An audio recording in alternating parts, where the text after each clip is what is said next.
Tonight, Governor Cuomo sends state troopers to Syracuse. A city court judge is removed from office. And our exclusive interview of Media Summit founder Lou Borelli. WTOP 10 Nightly News starts now.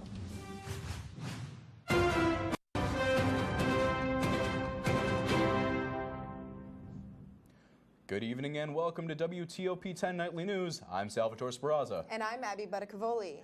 The case continues in the disappearance of Jamal Khashoggi, the Saudi journalist who went missing 2 weeks ago today. It was reported by Turkish officials Khashoggi was killed inside the Saudi consulate in Istanbul. However, these claims have not been confirmed. According to Turkish authorities, they believe 15 Saudi men who arrived in Istanbul on October 2nd had something to do with Khashoggi's disappearance and possible murder. The names of 8 of these men have been revealed by a Turkish state-run news agency known as Anadolu. According to CNN.com, the Saudi Consul General's home is expected to be searched by Turkish officials in hopes of finding more answers in this investigation. An Oswego man who was stabbed by a stranger in the head with a screwdriver has been sentenced to 20 years in prison.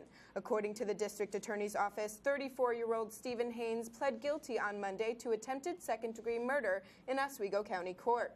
The DA's office says the attack was random, spontaneous, and unprovoked. According to District Attorney Greg Oakes, the attack occurred back in June and was quickly reported by social service workers. Authorities say the victim is expected to make a full recovery.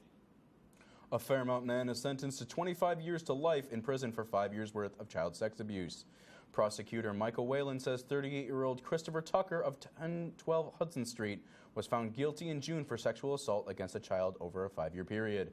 According to Whalen, it was reported Tucker repeatedly had oral sex with a child under the age of 13. Governor Cuomo is sending New York State Police to set up operations in Syracuse to combat street violence.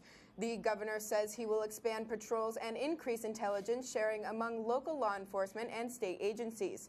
He also says he will work with community leaders and elected officials to address the socioeconomic problems facing the community in hopes of reducing the violence in the city. Cuomo has made similar actions to address crime in Long Island, Rochester, and Albany over the past 2 years.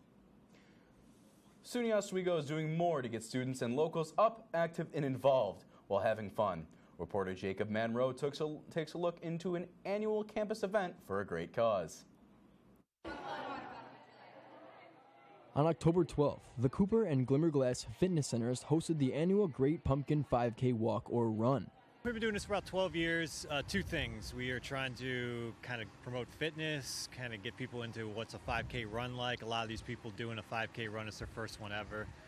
Second, we have a cause, Blessings to Backpack, so we try to raise a little bit of money for them as well. Guests were welcomed with t-shirts, water bottles, and lots of pumpkins to decorate to get in the spirit. Along with these, raffle tickets were given out to win prizes. Yeah, a lot of people don't like running, so we try to do everything to get them here. So yeah, we got some prizes that we give away that they can potentially win, and it's a decent amount of prizes too. Students like Alexandra Gulo encourage all students to come out to events like this one. It's good to get active more often. I'm trying to do stuff like this more often because I'm just not very active in general. So I'm trying to be more active and have fun with friends and just do stuff. Yeah. Whether you walked or you ran, it's all about having fun. It's fun and you feel like you really accomplished something when you finish it. You're like, there's that finish line and you're like, yeah, I did this. I didn't think I could, but I did it. But you should definitely do it if you're thinking about it, just do it. Because there isn't anything to lose from it, only things to gain. So. On Central Campus, Jacob Manroe, WTOP 10. If you would like to find out more information on athletic-themed events happening here on campus, you can visit oswego.edu/fitness. Rochester Judge Leticia Astacio has been arrested for DWI. Originally, Astacio was meant to be removed from her position in April, but in a recent appeal to the State Court of Appeals, she was ruled against unanimously. Astacio's first offense was in 2016 for a misdemeanor in drunken driving. She cussed out law enforcement, trying to use her position as leverage. In 2017, she failed to appear for a court-ordered alcohol test as she departed for a vacation to Thailand. She was then sent to jail for 60 days after returning from her trip. The Court of Appeals said that Astacio did not understand the gravity or impact of her behavior. She collected her salary of $187,000, then was cut from payroll. A supermarket chain going bankrupt may be giving its managers a huge bonus. Tops Friendly Market is proposing to pay its CEO and 4 other high-ranking executives up to $3.6 million in bonuses. This proposal was in the air for 4 months. It has been since revived, and the plan to pay these bonuses after the company emerged from its bankruptcy as early as November. According to Syracuse.com, the original plan was to pay the bonuses during the bankruptcy process rather than after. 39 children in Buffalo have been found to have a virus linked to a condition similar to polio. The condition, known as acute flaccid myelitis, or AFM, is a rare neurological disease which causes parts of the body to become weak. Authorities say no official cases have been confirmed in Buffalo, but there is one suspected case in a 3-year-old boy. According to the state health department, the virus, known as EVD68, causes a runny nose and body aches, but only rarely leads to AFM. According to the Centers for Disease Control, there are 38 confirmed cases of AFM in the country so far this year, none of which are in New York. Now let's take a quick look at the weather with Storm Team 10 Chief Meteorologist Alex Bielfeld. Alex? Thanks, guys. Standing outside right now, we're a lot less breezy than we were yesterday at this time. Yesterday at this time, we had sustained winds 30 to 40 miles an hour, gusts up to 50 and 60 in some spots. Temperatures have cooled down a lot, too. Looking at the rest of the Northeast, you can see temperatures in the 40s and the 50s. Radar and satellite showing dry skies, but that's going to change as we go into later tonight. We're going to drop down into the low 40s for a low tonight, but those showers are going to return late. I'll have more on the showers, and I'll time it out for you coming up after the break, but for now, I'm going to send it back to the desk. Coming up later tonight, I sit down and talk with Lou Borelli. And the latest news in sports with Brittany Cairns. You're watching WTOP 10 Nightly News. We'll be right back.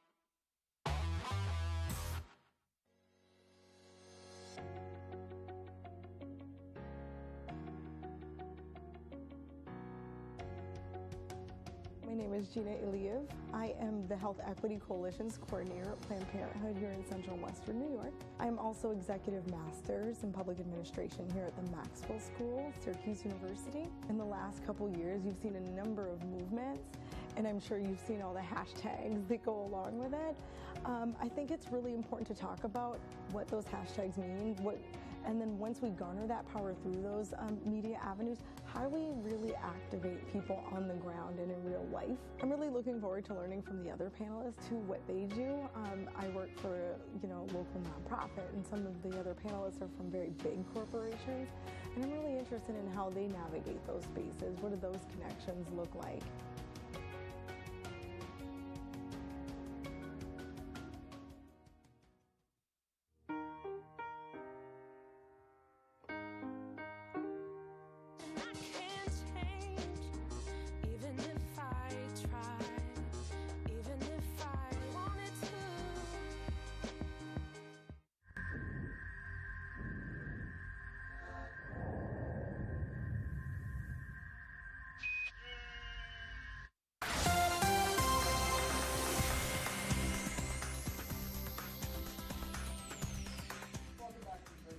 Our Chief Meteorologist, Alexander Bielfa. And boy, at this time yesterday, we were a lot warmer, but those very windy conditions were in place.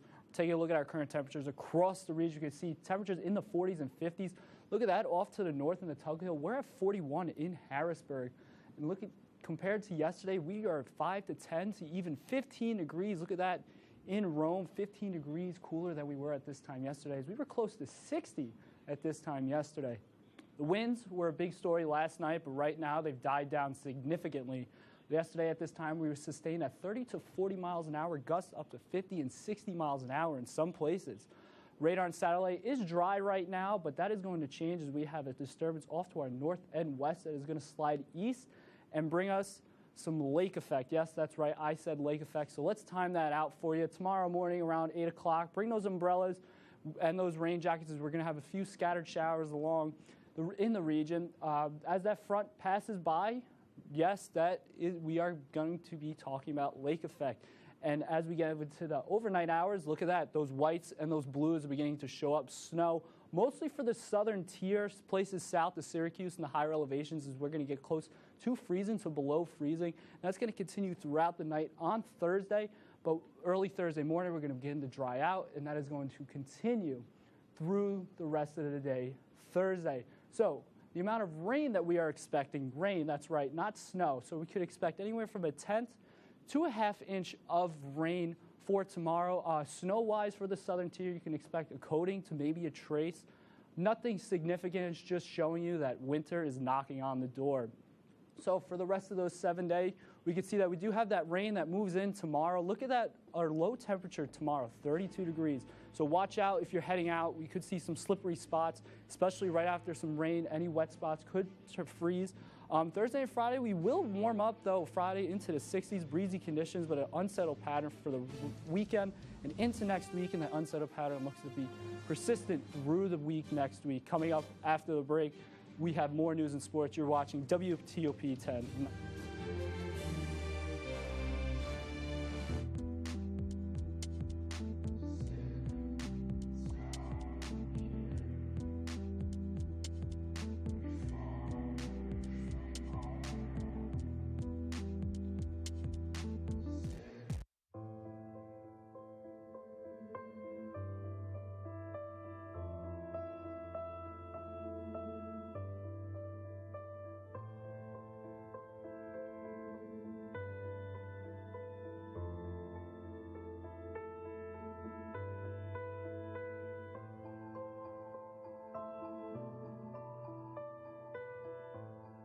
Hi, I'm Anthony Citron, and for one view a day, you can help producers at WTOP get the recognition they deserve for their work. For just 30 minutes a day, you can help these students make sure their work does not go unnoticed. Please, click the link below and help these students get the recognition they deserve. All it takes is one view a day.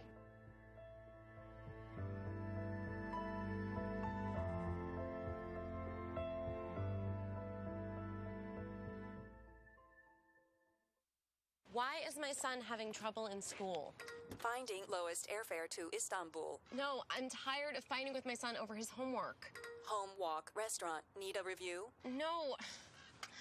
He's smart, but his mind wanders. 7 wonders of the world. Why don't you understand me? I do. I was trying to show how Connor feels every day. Redirecting to understood.org. Join parents and experts at understood.org, a free online resource about learning and attention issues to help your child thrive. Hey there, I'm Al Roker, class of 76. Yes, way back in 76. Back when the earth was cooling. You're watching WTOP. Welcome back to WTOP 10 Nightly News. I'm here with founder of the Louis B. O'Donnell Media Summit, Lou Borelli. Lou, thank you so much for being here with me today. My pleasure. So I just wanted to start off with, what is the Media Summit? What is the Louis B. O'Donnell Media Summit? So the Media Summit is an annual event where we bring in experts from around the world to discuss the topics of the day. It's a student-run event, which you know, being one of the co-directors this year. And it's a time and a place for students to have a front row seat and ability to access directly and ask questions of those people that are shaping the media landscape. And why did you choose students particularly to help run the event? Well, I think the real strength of the Oswego program is the fact that students have access and the ability to get involved as early as the first few weeks of their freshman year. And so my idea was to allow them to effectively create an event that resonated most with them. I mean, I was a graduate in '77. I don't pretend to be able to connect or relate to everything that students today are going through. And this is being done for the students, so why not let them do it for themselves? Absolutely. And what does the summit, I know you gave me what the summit is, but what does it mean to you? Oh, it means everything. It's my happiest day of the year. I mean, I have the good fortune of being able to kick it off. I was equally blessed to have my friend Al Roker join me in being a sponsor. And we named it after Doc O'Donnell, who was our department chair and the man that really helped both of us shape our careers. So there's a lot of old school Oswego sort of in this new environment. And you know, you kids remind us of us when we were young, so we like that too. I'm sure it's very nostalgic coming back and seeing everybody here. How do you feel about this year's theme, Viral Voices, Advocacy in the Digital Age? You know what, this to me is probably one of the most timely topics that we've had, given everything that's going on. It's both energizing and polarizing. I expect the discussion to be great, and I'm very much looking forward to the student questions. And what do you think we should look forward to the most? Maybe our panelists, some career connectors coming back? Well, so it's really, the day is broken up into a few pieces. I think the career connectors are great because they're recent grads, they're working in their chosen field, and it gives students the opportunity to say, hey, how did you do this? How did you get to where you are? What are the things that are most interesting? But here's the point, the summit always has like an aha moment, one surprise. It may be a panelist that we didn't count on to have that kind of personality. It could be a topic that sort of goes off on its own tangent. So every year there's like a surprise. And I to be honest, I don't know what it's going to be, but I'm going to pay attention. I know, I get excited for it too. And I know you've been working now for 14 years involved in the Media Summit. Is there any year that stood out to you that's kind of been most memorable? Well, you know, I could say the first one because we got off the ground, but actually it was the second one, because the second one proved that there would be a third one. In other words, you could have one event, but the second one actually was a sports-related event. We had George Bodenheimer, who was the president and chairman of ESPN. That drew the president of the NCAA, Miles Brandt, which was like, holy crap, look who's here. And that proved that we could draw the top names, bring them to Oswego, and give the students access. So even though the first one was very special with Ben Bradley and Ken Aletta and a host, the second one proved that we could do it again, and that's what led to number 14 tomorrow. And hopefully 14 plus more to go. Oh, as long as there's water in the lake, there'll be a media summit. Yeah, and so I know you haven't been in the States for a few months now, so you've spent a little time in Jamaica. Do you want to explain maybe what you've been doing there? So for a period of time, I was working for Digicel, which is a large mobile carrier in the Caribbean, building out and activating fiber networks for cable services and for broadband services. My project there ended the end of September, and so I'm back stateside. And do you have any endeavors you can share with us that you were going to? No, I'm under 3 NDAs. I can't talk about it. Well, that's a shame. I'm sure we'll get to it later. But if you can share any of your maybe most fond memories of coming back for, I know this Media Summit isn't always the same time every year, but it's around the same time. What does the month of October mean for you? So October is a big month for me. First of all, my birthday, my wedding anniversary, my oldest daughter's birthday. And also the anniversary of the Media Summit. So coming back and reconnecting with students every year for me it's both humbling and empowering. And I get to speak to people in the communications school, I speak in the business school, I get to meet with administrators and leaders on campus. So for me it's a very strong personal connection, which is one of the reasons why I wanted to do it. And like I said, every year there's a surprise, so pay attention. You never know what the surprise is going to be. And maybe talk about what you've been doing while you've been here, because I know you've spent an elongated period of time. You've been in classes. Okay. So I got here last week. I serve on the Oswego College Foundation Board, as well as the advisory board for the School of Communication, Media, and the Arts. So we had board meetings and such. Also the scholarship breakfast Saturday morning, which is an important and wonderful event where scholars actually meet the donors, and it's a bit teary. I won't lie, but you know, we're Italian. We cry. We get a little emotional. A little bit. But I've been spending time speaking in classes and really reconnecting with students and hearing what their concerns are, what their interests are, and you know, I've been in business a while, so I share what I can to help, you know, calm their jitters. And I know you've had a lot of success in the media industry, and you've been a part of this industry for a while.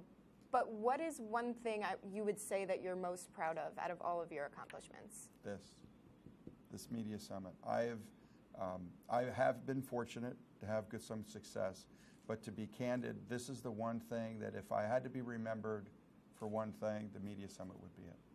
And I am very honored that I am able to contribute to the Media Summit as well. I know as my senior year comes to an end, this is something that I'll remember forever, and I'm very thankful. So can we tell them the story about meeting you when you were a freshman? Yes, we can, absolutely. I'm walking down the hall. We were here in the campus center. I'm walking down the hall, and I see this petite young woman practicing her stand-up, and she was going over and over and over. And I said, so, what's your name? My name's Abby. I'm a freshman. I said, Abby, you're doing well. Relax. I'm going to keep my eye on you, so I better see you next year. And you never know. I went from a freshman shooting my first ever stand-up to sitting next to Lou Borelli being a part of the event he started himself. So we really appreciate getting a little myself. Getting a little bit emotional myself. But it's been fantastic. Thank you so much for coming on with us. I look forward to tomorrow. The event starts tomorrow. The event is an all-day event, but the panel discussion itself starts at 3 p.m. in Waterman Theater. Tune in on our live stream, and we will be right back after this break.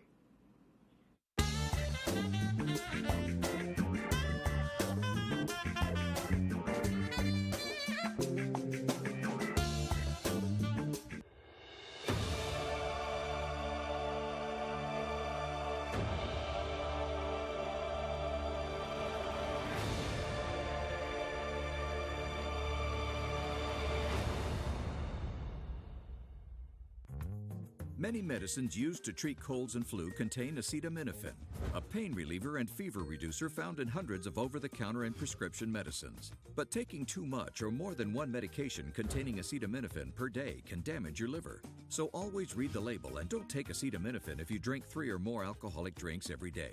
To learn more, visit fda.gov/OTC pain info. A message from the U.S. Department of Health and Human Services Food and Drug Administration.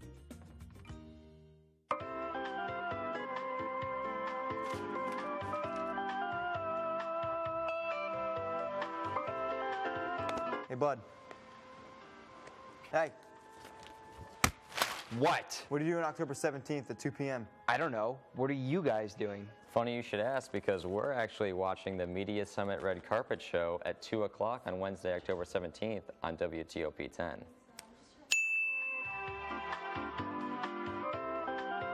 This job looks perfect. It says you need a high school diploma. You got one of those, right? Skip the drama. Get your diploma. I got that. Find free adult education classes at finishyourdiploma.org.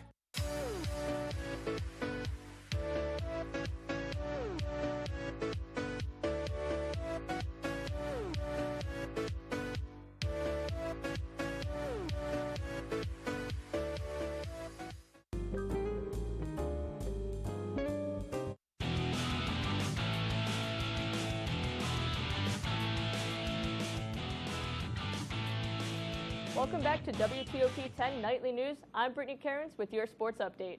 Oswego State's Sean Paul Owen has been named the Men's Golf Athlete of the Week by the Empire 8 Athletic Conference. This past weekend, the senior led the Lakers to a first-place finish at the Nazareth College Invitational while shooting a 2-day total of 145. That number was good enough to also clinch the individual win as he finished 8 strokes ahead of the second-place competitor. The Oswego State women's soccer team defeated SUNY Canton earlier today by a score of 2-0. 15 minutes into the game, Audrey Burbridge capitalized on a shot far post for her first goal of the season. Mackenzie Schaffner would join in on the scoring moments before halftime to extend the lead to 2. While the Lakers kept applying offensive pressure, their defense was just as solid, allowing just 2 shots on goal. That earned goalkeeper Emma Allen her 6th shutout of the season. The Lakers will look to carry their momentum into a conference matchup against Brockport on Friday. The New York Knicks have decided against signing Kristaps Porzingis to a rookie extension. The move comes after yesterday's deadline and will make Porzingis a restricted free agent in the offseason. It will also give the Knicks an extra $10 million in cap space to spend in free agency next year. By waiting until the offseason to negotiate an extension with Porzingis, the team is closer to having enough cap space to pursue a max player such as Kevin Durant or Kawhi Leonard next season. The NBA season kicks off tonight with the nightcap of the opening day doubleheader featuring the two-time defending champion Golden State Warriors and the Oklahoma City Thunder. Before the game, the Warriors will be honored with their championship rings. A season ago, the two teams split their four-game series, with the Warriors turning the ball over a whopping 74 times. The Thunder will be without their star point guard Russell Westbrook, though, as he is still recovering from off-season knee surgery. Tip-off is scheduled for 10:30 p.m. Now for some postseason baseball. Let's go out to Dodger Stadium, where the Milwaukee Brewers took on the LA Dodgers with the National League Championship Series tied at 1. Milwaukee's Ryan Braun up at the plate in the top of the first. He has struggled in his past two games, but he smacks that ball to the left field wall, and Jock Peterson has a long run ahead of him. MVP candidate Christian Yelich would score all the way from first to give the Brewers an early 1-0 lead. Braun saying let's go and giving a fist pump there. Julius Chassin on the mound for Milwaukee, and he's in a bases-loaded jam, but he locks up opposing pitcher Walker Buehler with a pitch at the knees for an inning-ending strikeout. Fast forward to the bottom of the fourth, Yasiel Puig hits a shot to third base, but Mike Moustakas makes the diving stop and the throw to rob Puig of a base hit. It's still a 1-0 ball game in the sixth when the Dodgers called this mound visit. Miscommunication would cost them as the ball gets away from Yasmani Grandal. Travis Shaw scores for the Brewers, while Grandal continues to struggle defensively behind the plate. An inning later, the late-hitting Orlando Arcia gets a hold of a high fastball and hits it to the opposite field for a 2-run homer to break the game open. To the ninth, where the Dodgers had the tying run at the plate with 2 outs. Jeremy Jeffress gets Brian Dozier to strike out looking to give the Brewers a 4-0 win and the series lead as they go up 2-1. Wow, that was just nuts to watch the Brewers go off like that. Like, whew, all right. It was one of those things where people were saying all season they weren't going to have enough starting pitching, and that's been the one thing through this postseason that's really carried them so far. He's just throwing zingers left and right. Good. So, Alex, in weather, we are looking for a cold, rainy day tomorrow. Yeah, cold, rainy day. Wednesday night, we're going to drop to the freezing mark. Yes, that's right. We could see a few flurries late Wednesday night. Thursday, Friday, we warm up into the 60s, but an unsettled pattern for the weekend and the rest of the week next week. So fall is here, winter's on the door. Well, that's our report for tonight. Be sure to stay tuned for What's the Tea, Sis?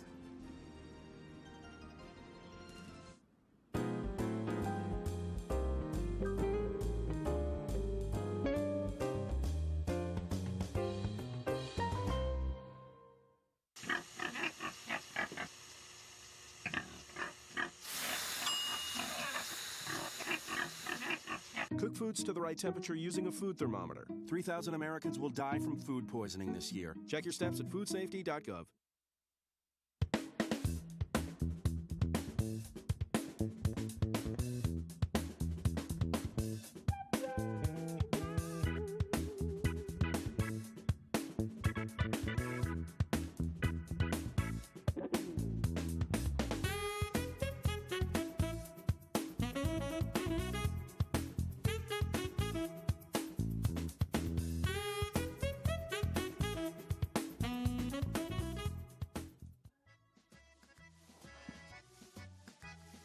Hi there.